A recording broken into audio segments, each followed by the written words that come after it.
நாதன் குருநாதன் நாராயணநாதன்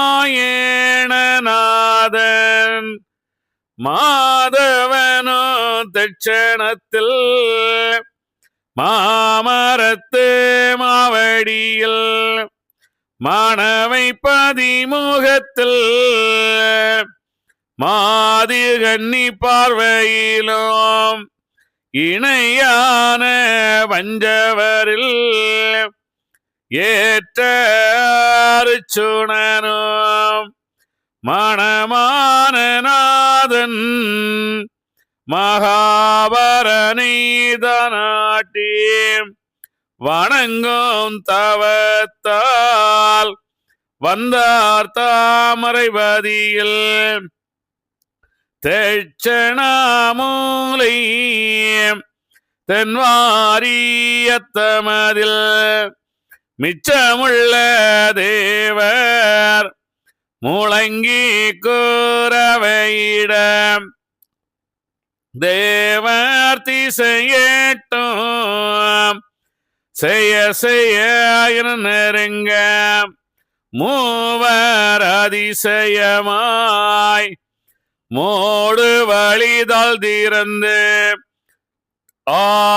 ஆரவாரத்துடனே அவர்கள் வந்து பார்த்து நிற்க வீர நாராயணரும் வித்தார தட்சணத்தில் பள்ளி கொண்டாரென்று நாமம் பரந்திடவே துள்ளியே சொரூபம் சுத்தினாரம்மானை வைகுண்டம் என்று மனுவோரறிந்திடவே மெய்கொண்ட நாதன் மேவி நின்றார் தட்சணத்தில் யாமமிக கூறி அதிக திசை எட்டிலுள்ள ஓமப்ப சாசுகளை ஓதுங்க உபதேசித்தார் மேல் நடப்பையெல்லாம் வித்தாரே நாராயணரும் தூர நடப்பாக துறந்து படித்தார் கண்டவர்களெல்லாம் கருத்தோடு அறியாமல் வண்ட பூலப்பமென வாக்குரைத்தே போனார் 10 மாதம் வரையும் பார் நடப்பு உள்ளதையும் முத்தும் ஒரு கூடைக்குள் உலகாழ்வதும் படித்தார் எல்லா நடப்போம் இவர் படித்ததின் பிறகு வல்லாண்மையான வைகுண்ட பெம்மானும் ஊகம் சோதிக்க உற்றார் காணம் மானை தவமே தவமெனவே தானிருந்து வையகத்தில் பொருதி சதமாய் புண்ணியனார்தான் இருந்து உறுதியுடனே ஐயா யுகம் சோதிக்கலுற்றார் நாராயணரும் நல்ல வைகுண்டமென பேரானது நிறைந்து புண்ணியனார் தட்சணத்தில் மனு நிறமாய் வந்து மனுவை சோதித்தெடுக்க தனுவை அடக்கி தவமிருந்தாரம்மானை உலகில் நில் மனுவாய் தோன்றி ஒரு 20 நாளுக்கு அப்பால் தலைமுறை வினைகள் போக்கி சடலத்துள் ஊரலோட்டி மாலை செந்தூராலையினுள்ளே மகரத்துள் இருந்து பெற்று ஆலை கடற்கரை ஐயா நாராயணரென புவியில் வந்தார். வந்திந்த நாட்டிலுள்ள வன்குற்றம் அதனை கேட்க நந்திகோன் விபூதி சாத்தி நாடிய தவங்களேற்றி முந்த நாள் மூவர்க்கெல்லாம் முதன்மையாய் சாதித்தேற்றி சந்ததாம் சாகவிஞ்சை தலைவனாய் சமயவென்றே நீதிய ரோமம் வீசி நினைவொன்றை கருணை வாசி சாதிகளுரைகளாரி சடத்துற ஆசையற்று வாதியங்காரமத்து மலசல மதங்களத்து ஆதியை கருணை நாட்டி அவர் வதவம் புரிந்தாரையா ஆசையால் பாசமத்து அனுதர்ம குளாங்களத்து பாசமாம் வினைகளத்து வாக்கலங்காரமத்து நீசமாம் கலியத்து நீனில தாசையத்து ஓசையாய் வெளியை தாண்டி ஒருவனை கண்டுணர்ந்தாரையா கண்டவர் பாலுமேத்து கண்சுளி முனையில் நாட்டி பண்டவர் சகலில் வேத்த படிமுறை தவறா நாட்டி கொண்டவர் லோகம் தன்னை குமிய ஓர் தலத்திலாக்கி ரெண்டதும் அறியவென்றே இவர் தவம் செய்யலுற்றார் மனு அவதாரம் கொண்டு வந்தவர் விரக்கலுற்றார் தனுமனு ஓர்களெல்லாம் தழைத்து நீடோழி வாழ்ந்து பனு தர்ம புவியை கண்டு மாழ்வரா வாழ்வு வாழ்ந்து துணிவுடன் மனதிலேத்தி சூரிய தவம் செய்தாரே முற்பெதிர் வழிகளெல்லாம்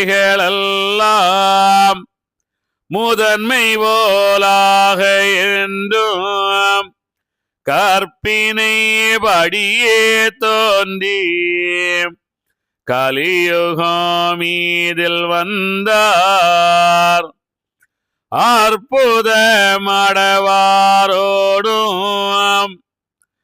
ஐவர்தான் குலங்களோடும் செப்பிய சாதியெல்லாம் செயல்பெற தவசியானார்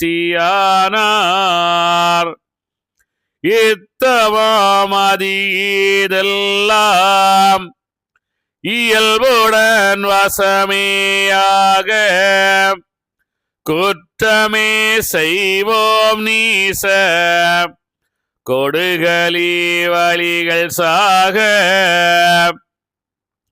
கர்த்தனார் கர்த்தனாக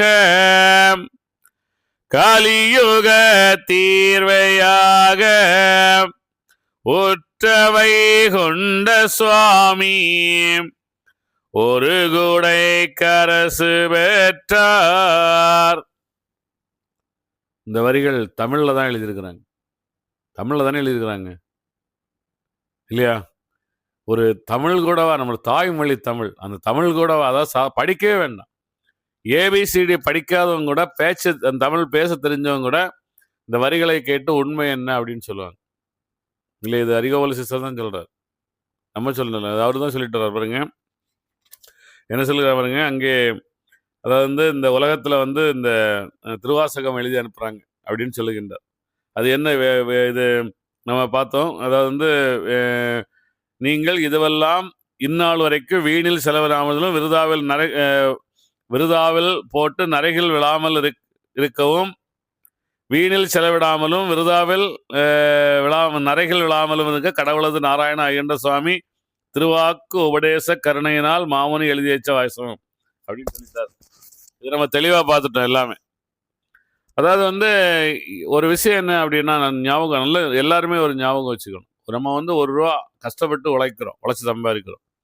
அந்த காசை நாம் என்ன கோயில்களில் கொண்டு போடும்போது விருதாவில் போடுவது அப்படின்னு சொல்லிட்டு இங்கே சொல்லுகின்றார். ரொம்ப முக்கியமான விஷயம். ஏன்னா அங்கே கடவுள் எங்கே இருக்கின்றார்? இந்த கேள்வியை நாம் கேட்காததான் நம்மளுடைய எல்லா பிரச்சனைகளுக்கும் காரணம். கடவுள் எங்க இருக்கிறார்? தூணிலும் துரும்பிலும். ஹிந்து தர்மம் என்ன சொல்லுது? தூணிலும் துரும்பிலும் எங்கும் எதிலும் எல்லா உயிரிலும் கடவுள் இருக்கின்றார் அப்படின்னு சொல்லுது. இப்போ தூணிலும் துரும்பிலும் இருக்கிற கடவுள் எனக்குள்ளால இருக்க மாட்டானா? அதை நான் ஏன் நினைக்கிறது இல்லை? அப்படி நினைத்தால் நான் அந்த காசை கொண்டு அங்கே விருதாவில் போட மாட்டேன். எங்களுடைய தாங்கல்ல இது நான் சொல்றது, ஒரு 25,000 ரூபா ஒரு பால் வைப்புக்கு 30,000 ரூபா செலவாகுது அப்படின்னு சொல்றாங்க. ஒரு 5,000 ரூபா செலவு பண்ணிட்டு ஒரு 25,000 ரூபா அதுக்கு ரொம்ப கஷ்டப்படுறவங்களுக்கு கொடுத்தாங்கன்னா அந்த குடும்பம் 1 மாசம் 2 மாசத்துக்கு அவங்க சந்தோஷமா சாப்பிட்டு இருப்பாங்க இல்லையா? உண்மையா இல்லையா? அவன் அந்த 25,000 30,000 ரூபா அந்த ஒரு பால் வைப்பு ஒரு ஞாயிற்றுக்கிழமை செலவு பண்றதுக்கு அதுல உங்களுக்கு என்ன கிடைக்குது? ஒரு 50 பேர் இல்ல 100 பேர் சாப்பிட்டுட்டு போறாங்க, அவ்வளவுதான். ஒரு நேரம் சாப்பாடு 100 பேர் சாப்பிடுறாங்க. அவர்கள் அந்த ஒரு நேரமும் பட்டினி இருந்து அந்த ஒரு நாளும் என்னது அந்த நம்மளுடைய ஏதோ ஒரு சின்ன ஏதாவது கொஞ்சம் ஏதாவது சாப்பிட்டுட்டு பாலோ பாயசம் ஏதோ சாப்பிட்டுட்டு அங்கே அந்த துவையல் தவமாக அந்த ஒரு நாள் இருந்தால் எவ்வளவு ஒரு பெரிய புண்ணியம் கிடைக்கும் இல்லையா? ஏன் இல்லை இருக்குல்ல? அதான் நம்மளுடைய துரதிருஷ்டம் அப்படின்னு சொல்றது. நம்முடைய சரியான வழிகாட்டல் இல்லை. இப்போ எங்களுடைய குடும்பத்தாங்கள் தான், அதில் நானும் ஒரு பங்குதாரர் தான். ஆனால் நான் அங்கே போய் இதை சொல்ல முடியுமா? சொல்ல முடிய மாட்டேங்குது. சொல்லுவேன், கூட்டு பிரார்த்தனை பண்ணுங்கன்னு சொன்னேன், செய்யலை. எவ்வளோ சொல்லி பார்த்தோம், செய்யலை. பிராணாயாமங்கள் சொல்லி பார்த்தோம், செய்யலை. எல்லாரும் கிண்டல் அடிச்சாங்க, எகத்தாளம் பண்ணாங்க இல்லையா? நம்ம என்ன செய்யறோம்? அப்படியே அதுலேருந்து அமைதியாகி வந்துட்டோம். இதுதான் உண்மை. அப்போ இது யார் குடும்பத்திலேயே நாம் இருக்கின்ற இடத்துலயே நம்மால் அதை செயல்படுத்த முடியவில்லை. ஏன்னா அங்கே பெரிய கையெல்லாம் என்ன வாங்கியிருக்குது அப்படின்னா எல்லாம் உருவ வழிபாட்டில் தான் இருக்கிறாங்க. நல்லா ஒன்றும் செய்ய முடியாது. அப்போ அந்த காசு என்ன செய்கின்றது? விருதாவில் போடுகின்றார்கள்.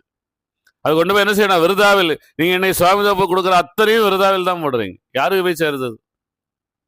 எல்லாமே தான். எந்த தாங்களா இருந்தாலும், எந்த கோயிலா இருந்தாலும், பாட்டு போடுறோம், ஸ்பீக்கர் வைக்கிறோம், போடுறாங்க, அலங்காரம் பண்றோம், மாலையா வாங்கி போடுறோம். எவ்வளவு நேரத்துக்கு? எத்தனை நேரம்? இதனால உங்களுக்கு என்ன கிடைத்தது? ஏதாவது ஒரு புண்ணியம் கிடைத்ததா சொல்லுங்க. ஏதாவது ஒரு விஷயம் கிடைச்சதா? ஒண்ணுமே கிடைக்காது. அதெல்லாம் அப்படி செய்து கொண்டிருக்கிறனால்தான் நீங்கள் நரகத்துக்கு செல்லுகின்றீர்கள் என்று இங்கே சொல்லுகின்றார். அப்படி சொல்லுகின்றார். நாதன் குருநாதன் நாராயணநாதன் மாதவனும் சச்சனத்தில் மாமரத்து மாவடியில் மணவை பதிமுகத்தில் மாதுகன்னினா இது கன்னியாகுமரி மாவட்டத்தில் அப்படி சொல்ற மாதுகன்னி பார்வையில் சொல்கின்றார்.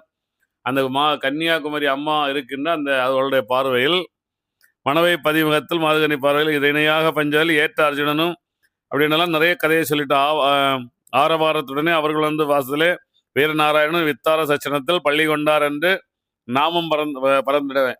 பள்ளி கொள்றதுன்னா என்னடா? தூங்குறது. உண்மையா இல்லையா? அங்கே நாராயணர் பால்கடலில் பள்ளி கொண்டிருக்கிறார் அப்படின்னா தூங்குகின்றார் அப்படின்னு சொல்லுவோம். இங்கே ஐயா வைகுண்டர் தூங்குறதுக்கு அங்கே தட்சணத்தில் வந்தார் இல்லையா? தட்சணத்தில் தூங்குறதுக்கு வந்தார் ஐயா.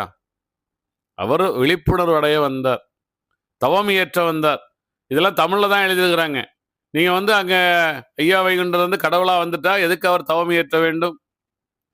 உலகில் மனுவாய் தோன்றி ஒரு 20 நாளுக்கு அப்பால், 24 வயசுக்கு அப்பால் தலைமுறை வினைகள் போக்கி சடலத்தில் ஊடலோட்டி அந்த 2 ஆண்டுகள் அந்த நீசன் இடரால் என்ன செய்யணும்? 2 ஆண்டுகள் அவர் அமைதியாக சாந்தமாக உள்ளுக்குள் சென்று சடலத்தில் உள்ள உடல்கள் அனைத்தையும் ஓட்டி மலை செந்தூர் அலையினுள்ள அந்த அதாவது வந்து அந்த அந்த மலையை கடக்கிறது, மலையை தாண்டுறது. நாம் என்ன செய்கின்றோம்? 7 மலை நமக்குள்ளால் இருக்கின்றது. அந்த 7 மலையில் 2 பக்கம் இருக்கின்றது. ஒன்று நல்ல மலை, ஒன்று கெட்ட மலை, கெட்ட பக்கம். நாம் வந்து அந்த கெட்டதை எல்லாம் நல்லதை கொண்டு அழித்தழித்து என்ன வேண்டும்? அந்த அந்த அந்த செந்தூர் அதாவது வந்து ஆறறிவு, நான் ஆறறிவாகத்தான் வாழுகின்றேன், நான் செய்கின்ற செயல் அனைத்தும் நான் ஆறறிவு கொண்டுதான் செய்கின்றேன் எந்த அந்த திருச்செந்தூர் மலையில என்ன செய்கின்றார்? அங்கிருந்து என்ன செய்கின்றார்?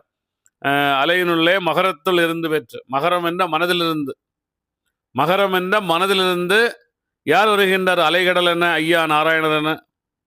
இல்லை, மகரத்துள் இருந்து பெற்று, அந்த மனதுக்குள் இருந்து தான் நாராயணன் தான், அந்த சிவபெருமான் தான், ஈஸ்வரன், இது பிரம்மன் தான், வேற யாரும் இல்லை, வெளியே இல்லை. இந்த 3 பேருமே எனக்குள்ளால் இருக்கின்றார்கள் என்ன ஞானத்தை பெற்ற இடம். இதுதான் நல்ல ஞாபகம் சொல்லுகின்றார்.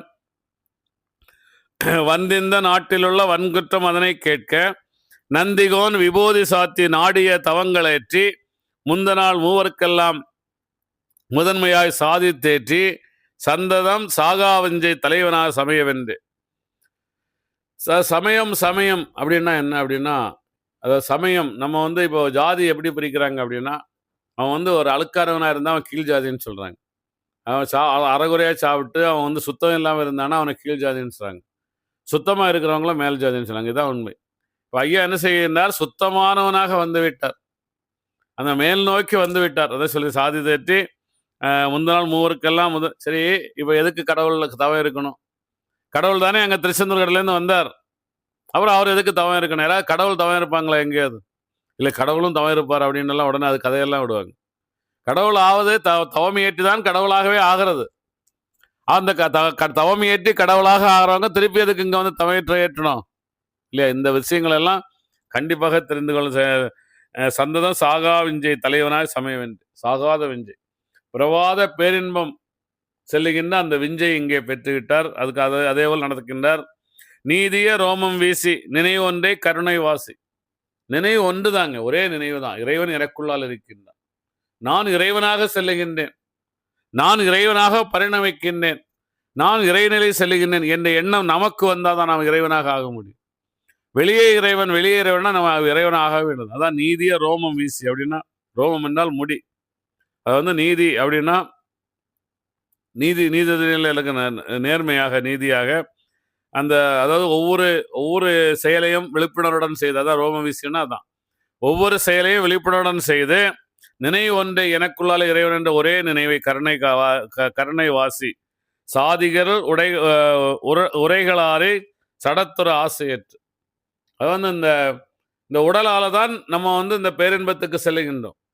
ஆனால் இந்த உடல் மேலே ஆசை இல்லை, ஏன்னா அந்த உடல் அழிகின்றது. அதுக்கு தான் நம்ம வந்து சைவர்கள் திருநீர் பூசுறாங்க, வைணவர்கள் வந்து திருநாமிடுறாங்க. எதுக்காக? ஏன்னா நாம் செத்ததுக்கு அப்புறம் எரிப்பாங்க, சாம்பலாகிறதா இந்த உடல் அப்படின்னு உடல் மேல் பற்று கொள்ளாமல் இருக்கிறதுக்காக தான்.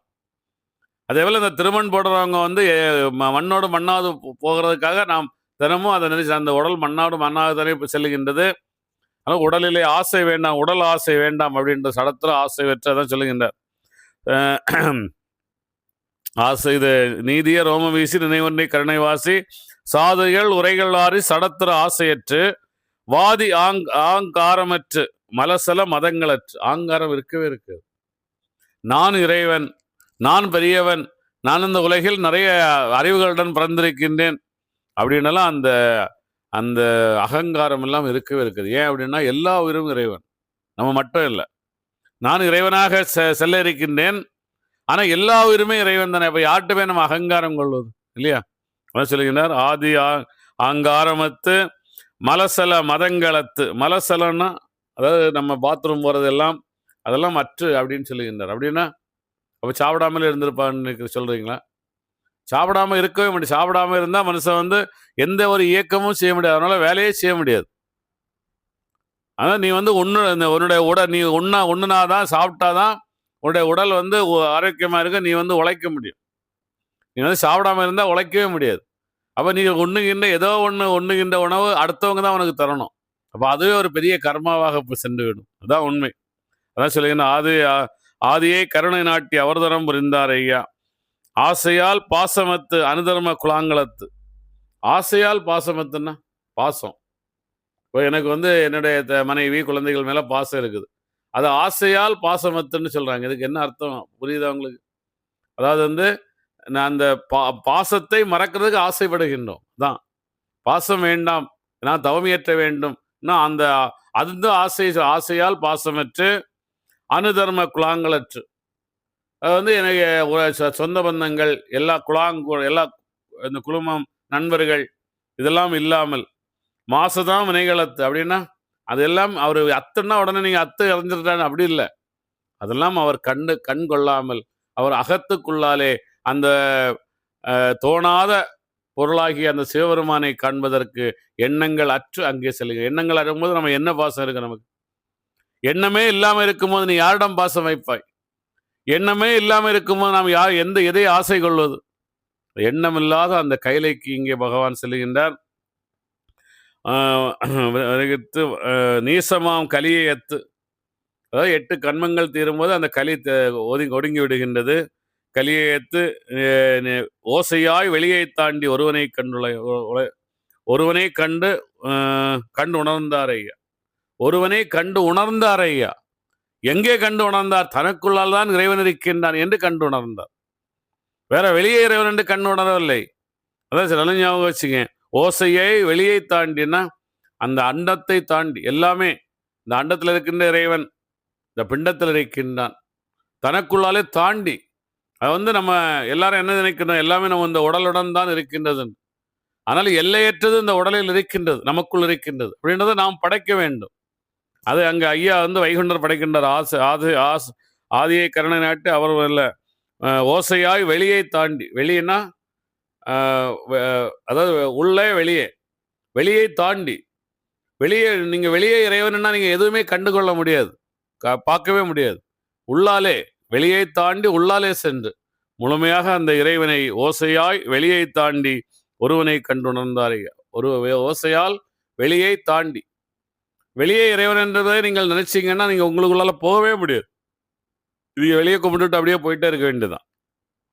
அந்த இம் என்ற ஓசையால், அந்த ஓம் என்ற ஓசையால், ஓம் நமோ நாராயணா என்ற ஓசையால், ஐயா சிவசிவாரகரா என்ற ஓசையால், அந்த ஓசையால் என்ன செய்கிறார்? அவர் அந்த அந்த வெளியில் இறைவன் இல்லை, எனக்குள்ளால் தான் இறைவன் இருக்கின்றான் என்ன அந்த அமிர்தத்தை பெற்று இங்கே தவம் ஏற்றி கொண்டிருக்கின்றார். சொல்கின்றார், கண்டவர் பாலுமேத்து கஞ்சுளை முனையில் நாட்டி. அதாவது சிவபெருமானுக்கு நெற்றிக்கண் திறக்கின்றதுன்னு சொல்லுவாங்க. நெற்றிக்கண் அப்படின்னா என்ன? நமக்கு 2 கண் இருக்குது, சிவபெருமானுக்கு 3வது கண்ணு திறக்குது. என்ன நெற்றிக்கண்? இறைவன் எனக்குள்ளால் சிவபெருமான் என்னுடைய உயிரில் உயிராக இருக்கின்றார், அதான் நெற்றிக்கண். மகாவிஷ்ணு என்னுடைய மனமாக இருக்கின்றார், அதான் நெற்றிக்கண். பிரம்மன் எனக்கு என்னுடைய அறிவாக இருக்கின்றான், அதான் நெற்றிக்கண். அந்த நெற்றிக்கண் திறக்கின்றது.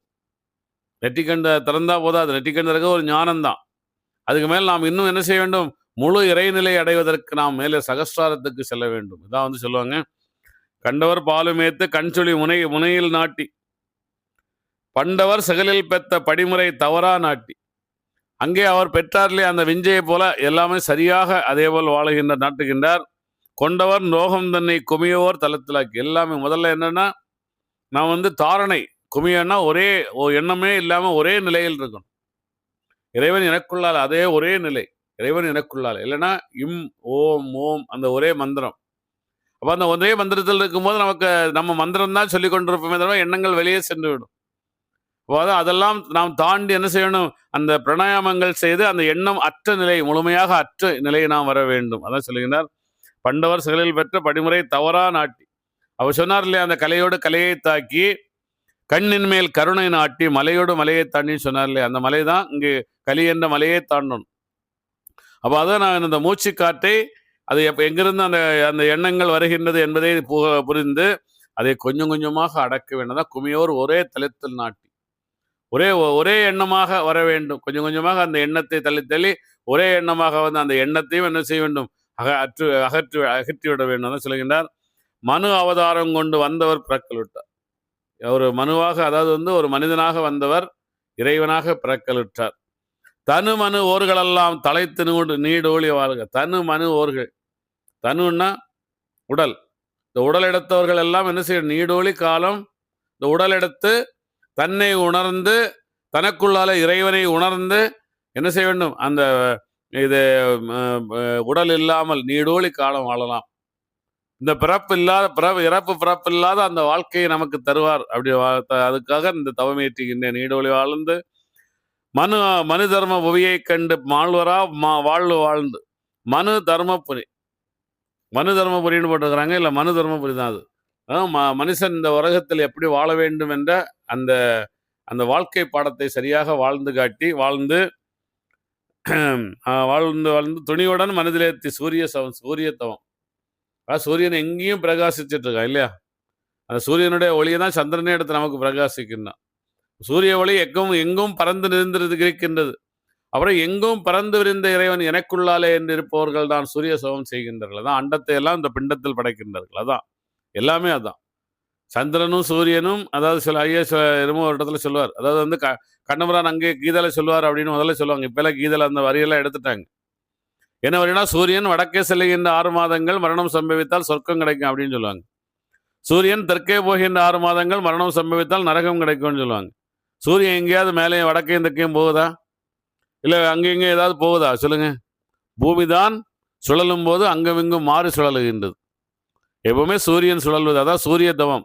சூரியன் இந்த நாம் என்ன செய்ய, எண்ணங்கள் சுழலவே செய்யாது. ஒரே எண்ணமாக நிசப்தமாக அந்த எண்ணமில்லாத கைலைக்கு செல்வதான் சூரிய சவம் செய்தாரே அப்படின்னு சொல்கின்றார். முற்புதிர் வழிகளெல்லாம் முதன்மை போல் ஆக வேண்டும், கற்பனை படியே தோன்றி கலியுகம் மீதில் வந்தார். அற்புதம் அடவாரோடு 50 குலங்களோடும் செப்பிய சாதி எல்லாம் செயல்வர தவசியானார். செப்பிய சாதினா தர்மயுகத்துக்கு செல்லுகின்ற அந்த அந்த நிலையில் இருக்கின்ற அந்த தவசியாக யார் ஆனார்? ஐயா வைகுண்டர் தான் ஆனார். ஒருவர் தான், இது ஒருவருக்குத்தான் சொல்லுகின்றார்கள். அப்போ வந்து அந்த 50 குலங்கள் எல்லாமே அவருடைய 5 புலன்களோட வந்தார். அந்த இறைவன் நிலையை அடைவதற்கு அந்த 5 புலன்களையும் சரி செய்தார் இல்லையா? அதுக்கப்புறம் அந்த அற்புதம் அடவாரோடு அப்படின்னு சொல்லுகின்றார். அற்புதம் அடவாருன்னா யார்? இங்கே நம்ம தெய்வ கன்னியர்கள் தான் சொல்றாருங்களா? இங்கே தெய்வ கன்னியர்கள் யார்? இதுக்கு முன்னாடி நம்ம பார்த்தோம். தெய்வ கன்னியர்கள் யார்? மகாவிஷ்ணு. அத கண்ணன் வந்து தெய்வ கன்னியர்களுக்கு தான் என்ன செய்யறார்? சான்றோனை தருகின்றார். இங்கே ஐயா வைகுண்டர் மகாவிஷ்ணுடைய குழந்தை. அவர் என்ன செய்ய, அந்த தெய்வ கன்னியரை திருமணம் செய்ய போகின்றார் இல்லையா? அற்புதம் அடவாரோன்னு அப்படின்னு சொல்றாங்க. இப்போ இதுல வந்து எவ்வளவு வித்தியாசம் இருக்குது, நீங்க யோசனை பண்ணி பாருங்க. இப்போ யார் இங்க மகாவிஷ்ணு? யார்? நமக்குள்ள இருக்கிறவன் தான் மகாவிஷ்ணு. ஐயா வைகுண்டருக்கு உள்ளால இருந்த மகாவிஷ்ணு தான் அங்கே அந்த சான்றோனை படைக்கின்றார். ஐயா அப்ப யார் படைக்கின்றார்? ஐயா வைகுண்டர் தான் படைக்கின்றார். ஐயா வைகுண்டர் தான் அந்த பெண்களை திருமணம் செய்கின்றார். இதை நம்ம சொல்லும் போது அந்த கதையாக சொல்லி கொண்டு வரால் நமக்கு அது புரிவதில்லை. அதான் ரொம்ப முக்கியமான விஷயம் சொல்லுகின்றார். அடுத்த பாருங்க, இத்தவம் அதுகளெல்லாம் இயல்புடன் வசமையாக குற்றமே செய்வோ நீச கொடுகலி வழிகள் சாக கர்த்தனாக கலியுக தீர்வையாக உற்றவை குண்ட சுவாமி ஒரு குடை கரசு பெற்றார். ஒரு குடை கரசு. இறைவன் எனக்குள்ளால் இருக்கின்றான். நான் இறைவன். இப்பொழுது நான் இறைவனாகிவிட்டேன். அண்டத்தை எல்லாம் இந்த பிண்டத்தில் படைத்து விட்டேன். இந்த உலகத்தில் உள்ள அனைத்து உயிர்களும் நானும் வேறல்ல, எல்லாம் ஒன்றுதான் என்று அந்த ஒரு குடைக்குள் அரசு பெற்றார் அப்படின்னு சொல்லுகின்றார். அடுத்து என்ன சொல்றாருன்னு பார்ப்போம்.